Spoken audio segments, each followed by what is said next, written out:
construction materials, which we sell to the construction industry. Basically, my story started way, long story, definitely, but I started really doing business when I was 15 years old with my mother, because we lived in a less privileged community. And so we were trading in matoke. So my mother taught me how to buy matoke and sell to the less privileged community in the refugee communities, for example, in Kamwenge, and also learned how to trade in sugar canes, for example, and also I could buy avocados from neighbors, and we would sell them to big trucks that were actually transporting them to Kampala. But that's really out of my conversation today, because today the conversation is about monetization of waste. When I was a young kid, I got a chance to live with my auntie in one of the slum communities here in Kampala. And so when we were staying together, it happened that we couldn't really afford the cost of waste collection, for example. And also there were no services for waste collection at that time. And so what we used to do, we would wait either very early in the mornings or late in the nights to go and dump waste in the neighborhood. And that was our activity. In fact, it was one of my activities as a young child in the home, because yeah, we are the young children are the ones responsible for example, dumping the waste. So that was my work, staying with my auntie. I didn't know that this was really not a good thing, for example. And so as we grew up, of course, I came to continue reading about the rampant floods that usually happen here in Kampala, and this still happens today. And it was shocking for me one time when I read about an article in the newspaper, and in this newspaper, it was stating people dumping waste in the trenches are contributing to the floods that are killing people and their properties. And when I read this statement in the newspaper, I started reflecting my childhood and my activities as a young child living with my auntie. At that time, I was working with the university in charge of estates, so to say, in charge of construction projects. I started asking myself whether I could actually turn my experiences, my activities, and zeal to find a solution to the plastic challenge that we face in Uganda. We tried 3 times with my friend at that time, and we didn't get a product right. I thought maybe that was not meant for me. I decided to continue with my job, but later in the year, the other story came. I was like, I need to really try again and see whether I can really make it and make a product. And so we again went and tried, collected plastic with the community, and then we got a few drums and got some firewood, and then we were trying to make sure that we can find a product that we could make out of plastic. And so the magic happened in 2019, September. We were able to make our first paving slab made out of plastic and sand. And for me, that was an indicator that I was supposed to now focus on creating paving slabs out of plastic waste. And a month later, I log in my resignation to the university. And so everybody now started looking at me as a mad person, because at the age of 25, resigning your high-paying job to go and scavenge for plastics for sure was not an unusual thing, especially for youth in Uganda. So I struggled to definitely prove to people that I was not mad, including my parents. They brought a lot of people to speak to me, including my friends, because they thought really Frank had ran mad. But I insisted and said, I have to really go and do what I'm passionate about. And that was scavenging for plastic. And we came and set up in Kampala. and the journey starts. We start collecting plastics, working with youth and women across the plastic value chain. And we set up a small factory to process this plastic into flakes. And finally, we actually realized that we could make roofing tiles from plastic waste.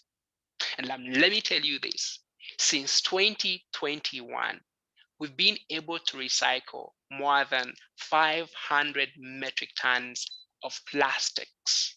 This is 500,000 kilograms of plastics into roofing tiles. And this itself has enabled us to save more than 100,000 kilograms of carbon emission that would have been released by burning these plastics in the landfill. I'm so happy to tell you that we've been able to work with more than 250 youth and women across the plastic value chain. In fact, the average age of people we work with is 18 years. And so 75% of the people we work with are young youth and women. And by the way, as they work with us, we enable them to increase their earnings from $3 to more than $10, depending on the efforts they put in. And by the way, these are the people you usually see on the roads, on the streets, picking the plastic, picking the garbage. And unfortunately, they go normally unnoticed. We think they are mad. We think they are crazy. And I want to tell you that actually doing great things, you must be called a crazy person. So these waste pickers are doing just an amazing job.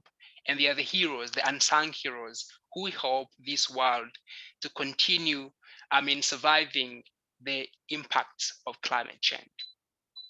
But why should the youth care? Why should the youth care? Uganda itself generates more than 600 metric tons of plastics every single day, and less than 10% of this gets recycled. Because there's no infrastructure, KCCA cannot manage to do the waste collection.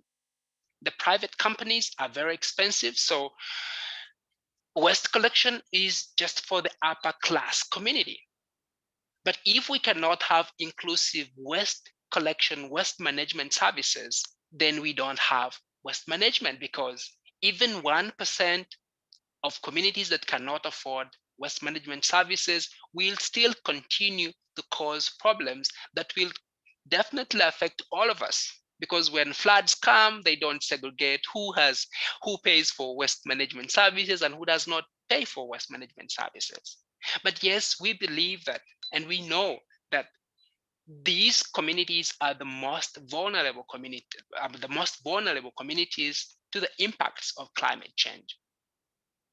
So from today onwards, you can begin caring, for example, by recognizing this waste picker on the road who is picking plastic, by stopping and saying hello to him and understanding what challenges they go through could make a very huge impact.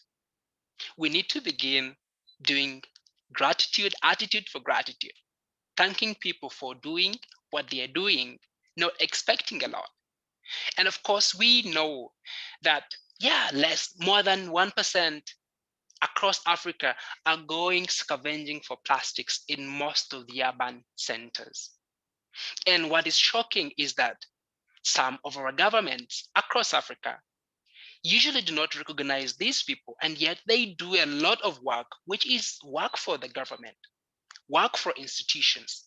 Even the corporates who are responsible for the climate crisis do not have plans to include the last mile waste pickers who are doing an incredible job cleaning the mess that companies are creating.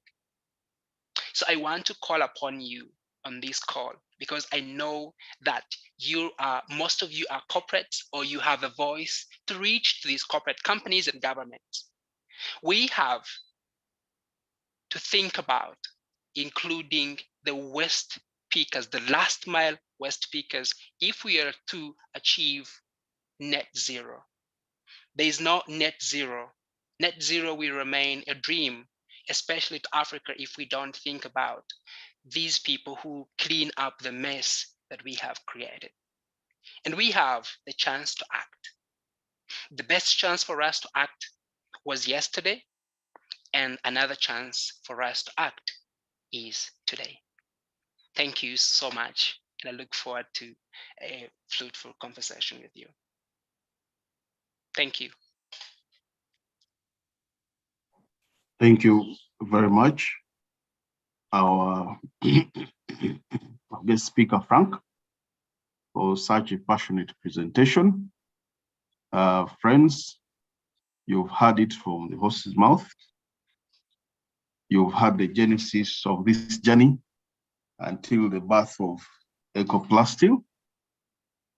At this juncture, I would like to call upon Lieutenant Jane. Lieutenant Jane, who is leading us in the Q&A. Thank you very much, President. It is an honor to take on this session. Frank, thank you so much for that articulate presentation. Very short, but very sweet.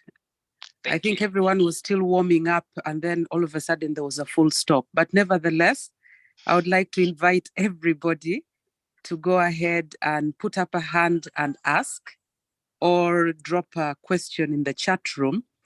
But before that, I would like to start with asking you, Frank, that from the beginning up to now, if you are to go back in time and make the decisions all over again, would you take up the same decisions, or do you think your decisions would be different from what you made? Maybe as you kickstart with that, we'll wait for others to put up their hands. Thank you so much. That's really a fantastic question. And it's really a very hard question for me to answer, but I hope I will try and answer. So when I started Ecoplastil, for example, my goal was to help reduce the problem of plastic pollution. And now, 3 years down the road, I see that we've been able to recycle more than 500 metric tons of plastics into roofing tiles. But so when I look at what we've been able to achieve now and the magnitude of the problem, I still call this a drop in an ocean. I mean, I'm like, but we are not solving this problem. And so actually late last year, we started asking ourselves, but the problem is not going. I mean, every day 600 metric tons are generated. And for us, for the last 3 years, recycled only 500 metric tons. That we've just recycled plastics that are produced within 1 day for the last 3 and something years. And so we've started asking ourselves, of course, as a team, and one of the things we did was to create now, we realized that actually we could do something on a much larger scale, leveraging technology. And this is why you are able to see on my screen a logo and Ecoplastil called West Insure. So now we developed the concept of West Insure. West Insure is a concept that offers Africans a way to monetize their waste. And this is why it has changed our description as a company, because at first we are just a recycling company, but right now we define ourselves as a company that offers Africans a way to monetize their waste. And we do this through West Insure. So West Insure is a mobile app that is available on Google Play Store. So with this app, you can request for a waste pickup in your neighborhood, or you can drop your waste to the nearby waste collection agent for rewards. So you drop your plastic, for example, they weigh it and give you points. 1 kilogram, 1 point, depending on how much price we have. For example, the average price is 700 shillings per kilogram. So if you take 1 kg to the collector or to a waste picker, you'll get, for example, 700 shillings on your phone. And you say you can save these, and they accumulate on your digital wallet. But what's so interesting is that after accumulating all these rewards, you can actually now redeem your points into things like airtime, for example. You can get data and recharge your phone with data. You can pay. We are working on paying bills like water, electricity using plastic points. But also most interestingly is that we are trying to work with insurance companies to say, hey, look here, you've contributed this mess, come up, give people affordable insurance services using their plastic waste. So we will make sure that our users can actually also pay for insurances using their plastic points. So literally, we are looking at plastic waste as a currency. We want to transform, to change the narrative around plastic waste. We don't want to call it waste because this is a huge resource. So for me now, we are changing the narrative of plastic waste to a plastic currency. So waste is not waste, but we want to look at waste as a currency. So if I was going to really if I had a chance to start again today, I would definitely, to summarize, I would definitely start using technology I would start with technology, because with technology you're able to scale much faster and achieve much bigger impact, like in 1 year, which would take you 10 years to achieve. So excellent. I hope, thanks. Yes, you have. Thank you so much, Frank. We have a couple of questions trickling in.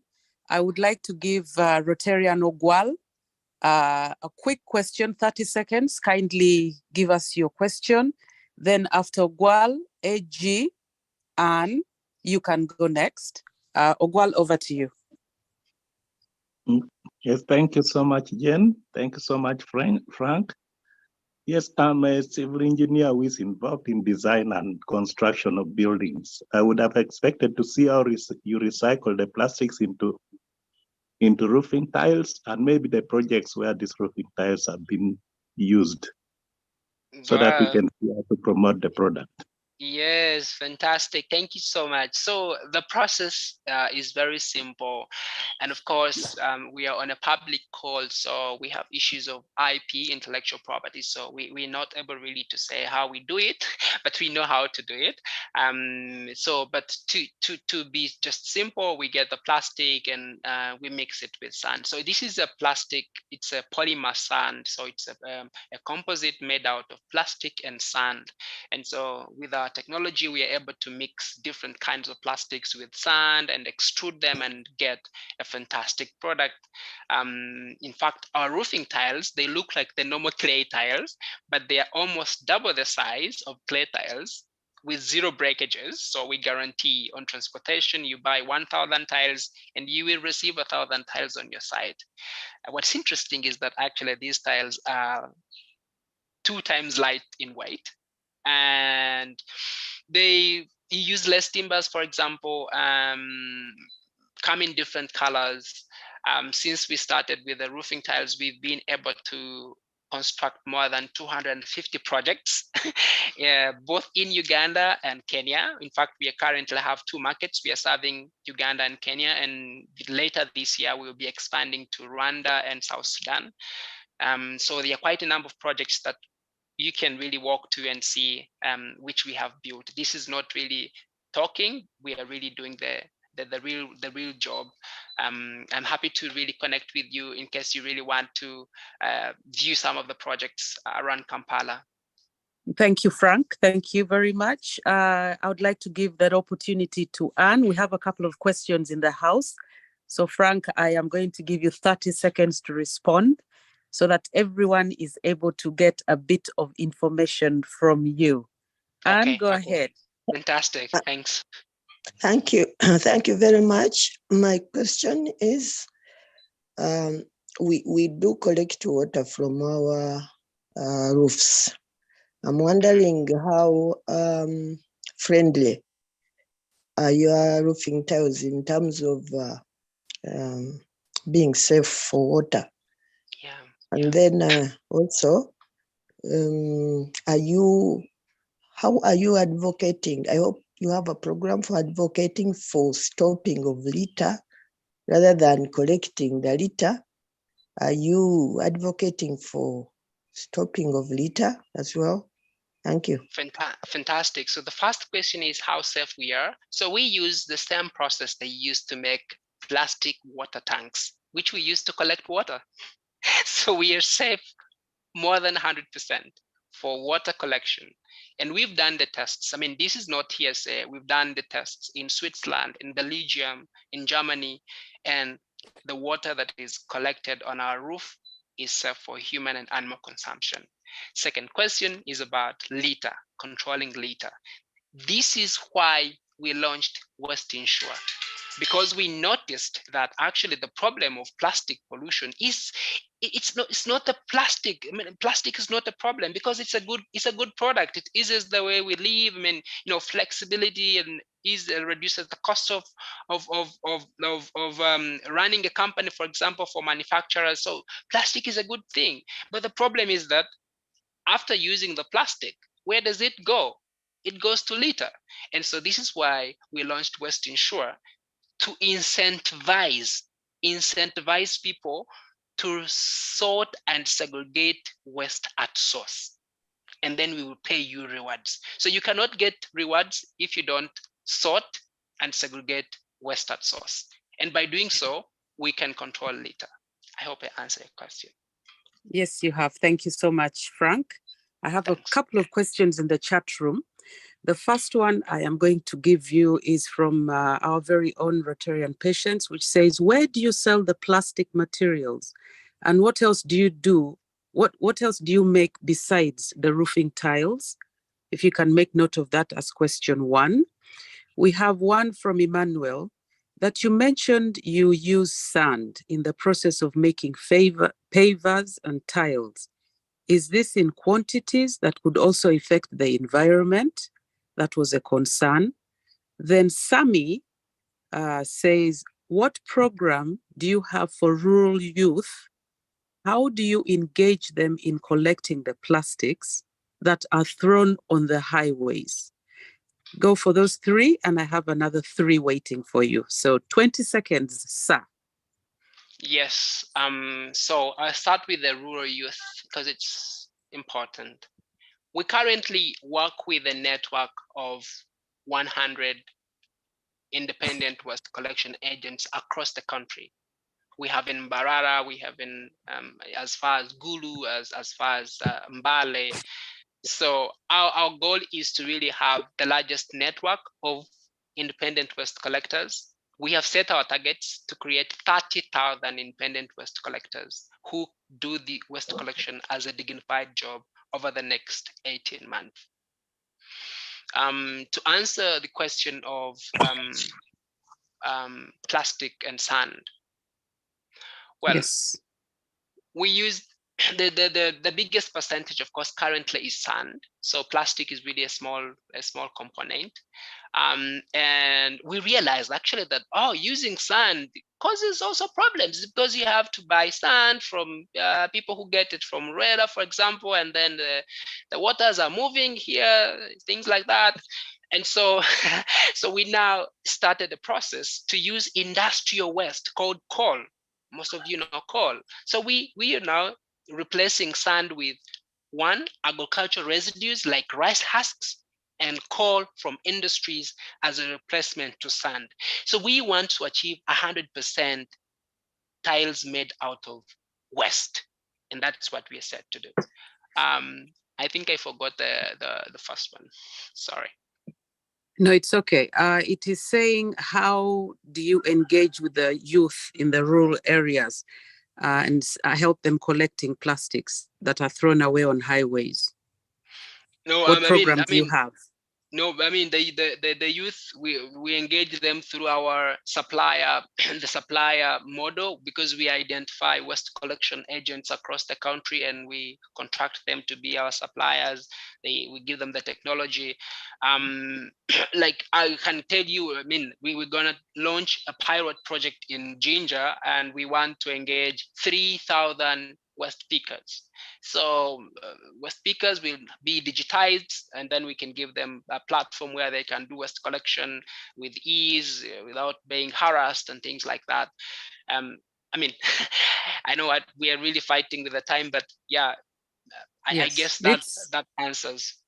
Okay, thank you. And I have 3 last questions for you, not very hard. So the first is, where are you located, and can you direct us to an installation house using these plastics? That is the first.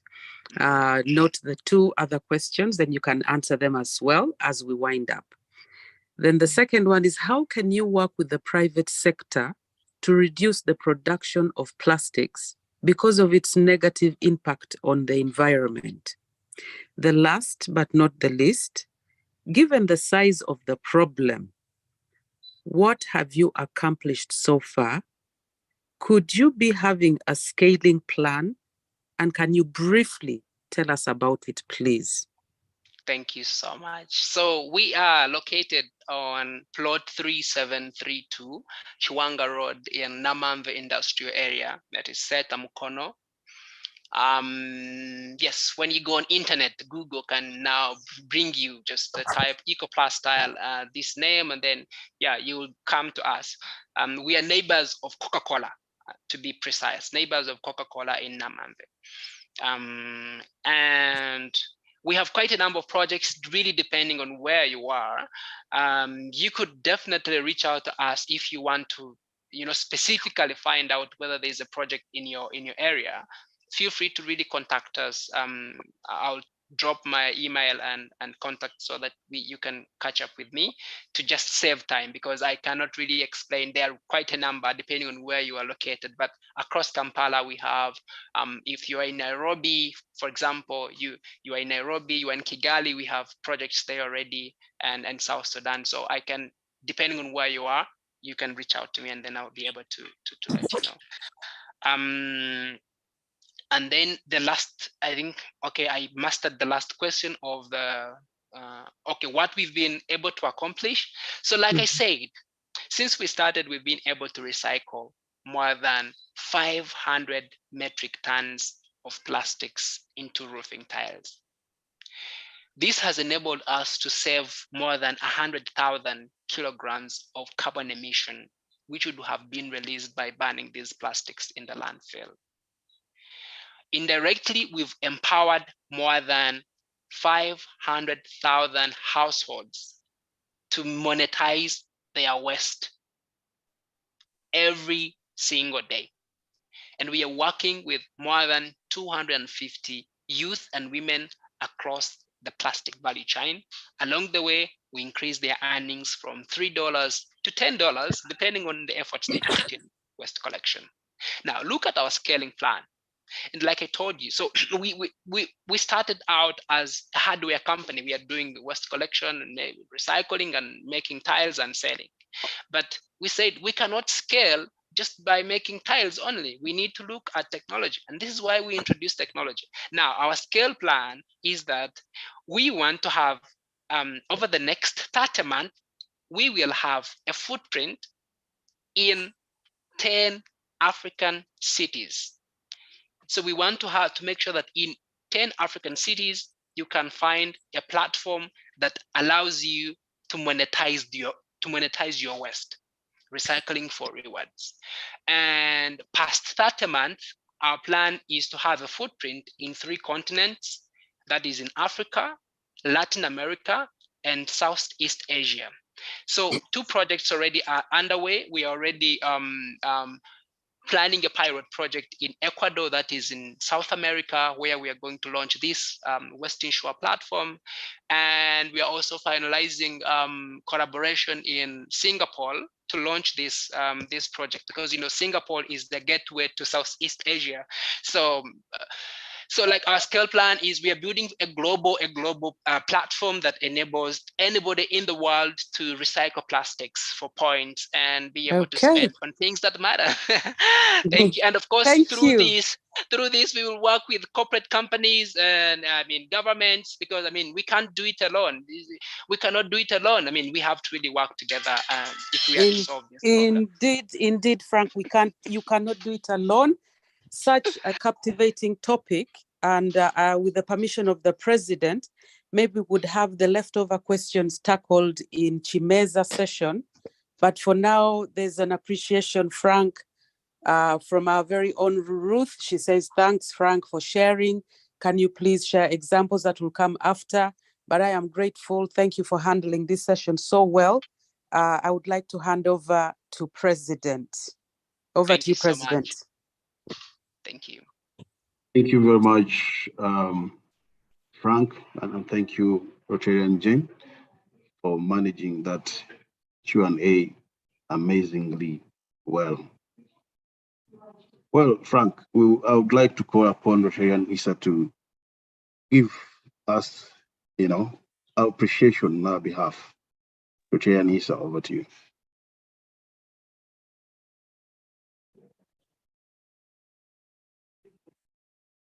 Rotarian Issa looks like he's not able to hear.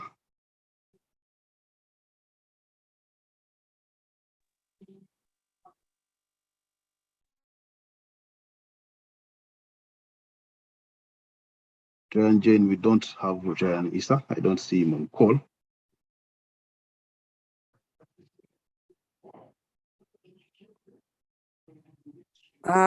Could we have,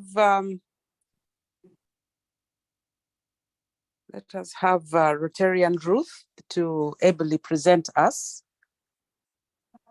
with a vote of thanks. Thank you, Rotarian Jane. I think I should become part and parcel of blueberries. Thank you so much. Thank you so much, Frank, for ably dissecting this subject. I'm sure you've left everyone, excited to learn about this new technology that could be harnessed from just waste, which we thought was waste. Many of us didn't know that actually we can monetize this waste. I want to, on behalf of Kampala Daybreak, I want to thank you so much for talking to us. And I invite you to share, since I'm the admin, as you share the presentation, you can share samples of houses that have been roofed using those plastic tiles so that people can see and appreciate. Eyes of Africans, in our hands. When you see, we believe. So please share, and then we can share widely with different for us so that they can appreciate. I think I got an opportunity just briefly to visit Kigali over the Christmas holidays. And I saw that those guys have gone very far with policies of recycling waste. For instance, when you buy water, if you have an empty of like this Renzori, the 20-liter jerrycan, small jerrycan, you buy water cheaply. For instance, when you are buying for the first time, you buy at 8,000 francs. But when you are buying it, it is just like 1,500 if they are refilling. So maybe you can think of strategies of working with government to see that they enact such laws, and then you can be getting the materials from those companies that do the recycling. Otherwise, thank you so much for empowering our youth. Make sure you extend to these rural urban areas, because they have a lot of waste there. Thank you very much. Thank you, Jane, for coordinating properly. Thank you, AP, for ably running the fellowship and keeping time. Over to Thank you you, so much, Jane. And Rotarian Ruth. Back to you, President. Thank you very much, amazing Ruth, for that befitting vote of thanks. I would also like to request Frank, maybe you share your product catalog and pricing. I'm sure several Rotarians on call would be interested in consuming the products that you make. Rotarians are environmental conscious, so I'm sure they will be very willing to support that cause. Great. May I call upon none other than Rotarian Works to give us the statistics of the day before the final toast. Morning, President. I pray that I'm audible. You are. Yes, President, we had 95 participants on call and 27 Rotary clubs, 1 Rotary club, and go through the list quickly. Rotary clubs present, we had RC Kitante, RC Ntinda, RC Ntinda Metropolitan, Kiboga, Kampala Sunrise, Makindye, Kampala, Sonde, Kiwatule, Upper Kololo, Mengo, Kampala Impala, Namasuba, RC UK, Kampala North, RC Luboa, Kampala Springs, Kampala Sese Islands, Nambole, Nambole, Muyenga, Mbarara Ranchers, Arua Eco City, Lugogo Mango Tree, Kampala Metropolitan, and Bwegere Central, and lastly Makindye. The Rotary Club of the day is Sunrise on account of numbers of Rotarians in attendance. The Rotary Club present was Bwegere Nambole. President, I submit. Thank you, Rotarian Works. Right in time. Let us receive Rotarian Lynn to give us the final toast. Thank you. Good morning, Rotarians, Rotaractors, friends of Rotary, and special good morning, a very good morning to our guest speaker.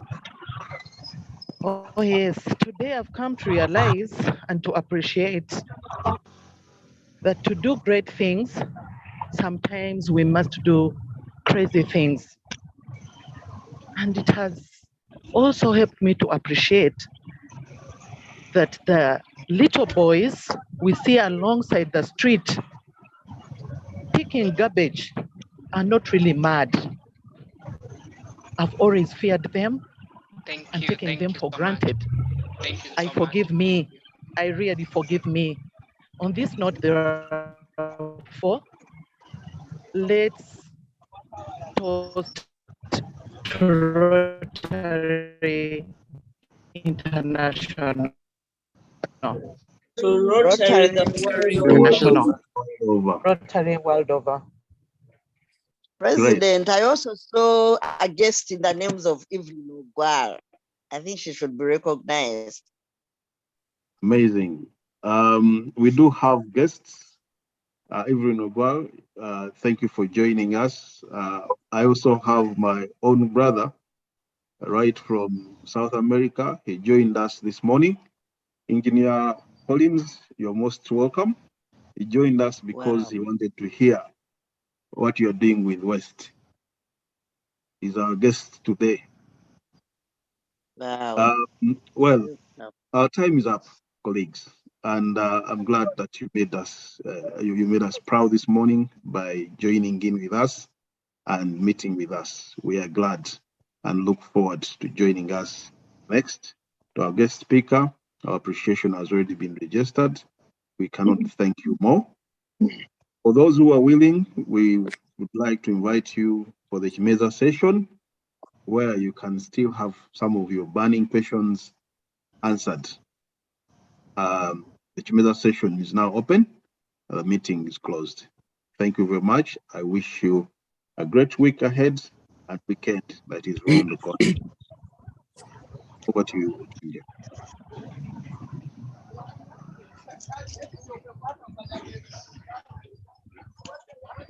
So, Chair and Jane, I don't know if you have any questions that Yes, President, thank you for that session. Thank you for giving us the permission. We have one question. Frank, are you still there? Yes, I'm here Okay. for the next 30 minutes. Okay. I think we shall not use all that, but once somebody is asking, adults too need to be taught to sort waste. How many of us sort waste in our homes? It's a general question. We also, Sami says, we also need to teach children how to sort waste. Can the project work with young people in schools or Ministry of Education, communities, working with Ministry of Gender, the urban youth and children who, like in your childhood, are still throwing litter? Are we able to work with young children, have projects going around to help them with when we are partnering with the institutions? And then somebody says he was in Switzerland recently and saw houses fully made out of recycled waste. The possibilities of waste management is endless. So he's really for your cause. Maybe we could have the first two. Can adults actually be taught to do that? And can we partner with government institutions and involve children? Thank you so much. Yes, adults too can be taught how to sort at home, but the challenge is usually people don't want to do things that don't bring value to them. I mean that's nature in the universe, is that if something doesn't have value for you, you don't want to spend any time doing it. You're like, oh, but why should I even spend time here doing this, sorting this and doing this? And so this is why we think that attaching a lot of value to this waste will change the narrative from people seeing it as waste to something of value. Let me ask you a question. Okay, maybe this is not more relevant now, but would you really find 500 shillings on down? I mean, like in the morning, you are okay leaving your house, then 500 shillings is in your compound, and you leave it there. Can you leave it there? No. Most likely no. Okay. Nope. Because it has value, but a coin, a 500 shilling coin, is a small thing, like really tiny thing in your hands. So same thing, same thinking needs to go to waste. If we can change the perception around waste by attaching a lot of value to this waste, people will begin looking for waste as a resource because they know there's value in it. And this is what I will spend the next decade doing. I want to make sure that I change the narrative around plastic and other waste so that people do not only look at waste as waste, but look at waste as a huge resource. In fact, I think that waste only becomes waste if you waste it. Second question is about working with the governments and institutions to teach children in institutions. Well, we are, as we build a global company, you're very, very much conscious about things like child labor, engaging children in work and things like that. We understand that actually we have a lot of street kids in Kampala, for example. Why should we let street kids, why should we let children be on the streets begging and disturbing people? Why can't we organize them to go and pick waste which is free, and then they can make money, they learn how to be self-sustaining, not going on the roads to beg. But look, from the policy perspective, it's completely very difficult because we have labor laws and you're not supposed to engage young children in work. What we can do, we are trying to work with one of the UN agencies to craft a project in Jinja, like I said, where we want to engage some schools to engage in waste collection for value. I mean, I remember when I was a young child, I studied in a rural school, and at this school, I remember every Monday we used to like on Friday, there was a team of people who could come at school and they talk to our school head teachers, and then they call us on an assembly and they say, hey, so on Monday, please come with some scrap and we will give you mathematical sets, we'll give you books and things like that. And hey, my friend, during the weekend, we would be scavenging for scrap everywhere so that on Monday we have some scrap. And yes, on Mondays, we would go to school and get like rulers, get books, pencils, and would become happy. And for me, that's a concept we are taking now to the schools to see, okay, can we engage these children? But also the children need to work with them, because we don't want to really work with the children because they are laborers that really affect us. But we think we can work with the parents to, okay, work with their children to get the waste to school, and then we can pay for them some school fees, give them some money to eat at school so that they see that there's value. So the whole idea is to create value out of waste, so that if we actually do it for these young people, we will now create a generation that completely has a different perspective on waste. And for me, I think it's a good thing to do. I'm happy to really connect if you think we can speak to any ministry, any a government agency that we can partner with to drive this, because it's a good thing to do, and the time is now. No, thank you very much indeed. A motivated workforce does it better and more efficiently. Thank you for that. We have, how do you ensure that everyone involved in plastic collection is not exploited in terms of payment, especially the youth? Fantastic question. That's a very hard thing to do. So when we started, definitely was difficult, and we realized that actually they are middlemen. So you collect your plastic, and someone wants to give you 200 shillings, 300 shillings, for example, and then they will sell it at 1,000. And that's really extortion. I mean, because this person is doing the hardest work to collect the plastic. And so what we are doing is actually we've developed a technology called so the blockchain technology. So with the blockchain technology, we are able to trace plastic from the person who collects this plastic to where it goes. So for example, if it's a company and it wants to buy this plastic, so we can know how, because you will not pay because we pay using our platform, so the prices are already set. So whether you are a plastic recycler and you want to buy from these people who do waste collection and they're using our platform, you will have to go, you will have to use the prices that we already set in the system. And these are standard prices. There's the prices that also enables you to make money, but also make sustainable impact. So we are using technology to help solve this problem of extortion, where you are able to trace a traceable plastic collection from the last mile waste picker, who are the unsung heroes, to the factory where we process these plastics. It's a long journey, but we are optimistic that we can achieve it.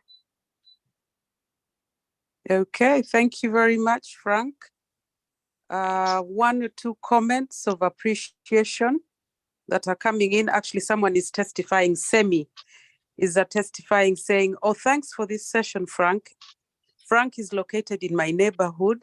I pass by the factory every day, but has no idea what was going on there. Thanks very much, Kampala Daybreak. So something is happening, but it seems they don't know something is happening. So you better boost the posters. Yeah. Then somebody is saying, most importantly, let's avoid single-use plastic. Someone else who's your OB says, thanks, Frank. He was my OB in the E41 Impact MB class. I think you understand that more. Yeah. Then we need to sort and segregate waste. That is very important. Someone is daring you and saying, seeing is believing. As said, please post pictures of houses that you have worked on. Thank you, Frank. I will make sure then, to share the pictures with Rotary yes. and Ruth. Yes. Then somebody saying management of waste surely needs government participation and support. Somebody has asked for your contacts, which you've ably shared. Somebody says they were in Switzerland. I think I read that. And there were houses fully made of recycled waste. The possibility is in affirmation of what you're saying. Yeah, I think those are all the questions that have been put forth. And of course, appreciations, others have been in Kamoli, and then others have come out. But I do not see any hands up, and I do not see any further questions, Frank. Maybe you want to give us parting shots before we bring the Chimeza to a close as we rush to office. Yeah, sure. Really, my parting shots. Oh, just sorry, there's a hand up. Oh, it's your hand, No, Frank. it's me. I really wanted to just give a parting shot and leave the call. Yeah, sure. Please do. So my parting shot, simple. Waste becomes waste when wasted. Nice one. The best time for us to act was yesterday, and another best time for us to act is today. We can all change the narrative around waste, and let's begin appreciating these unsung heroes who clear up the mess that we have created for so many years. Thank you so much. Wonderful, wonderful shorting, leaving parts there. It has really been a pleasure working with you, Frank. It's been good coordination, good question approach. You've been excellent. Thank you very much. Thank you so much. I have to jump off. I wish you the best. Bye. Okay, have a good day. Bye-bye. Cheers. Everyone who has been with us on the call, thank you so much. I wish you all a blessed and fantastic, fruitful day. And join us for Daybreak next week, physically. Bye-bye. Thank you, Jen, for the good coordination. Thank you, Bye. Welcome. Thank you, Bye. Jane. It's been a Be good blessed. month. Bye-bye. Thank you, Jane. Bye-bye. Thank you, Bye. President. Bye. Bye. Bye, everyone.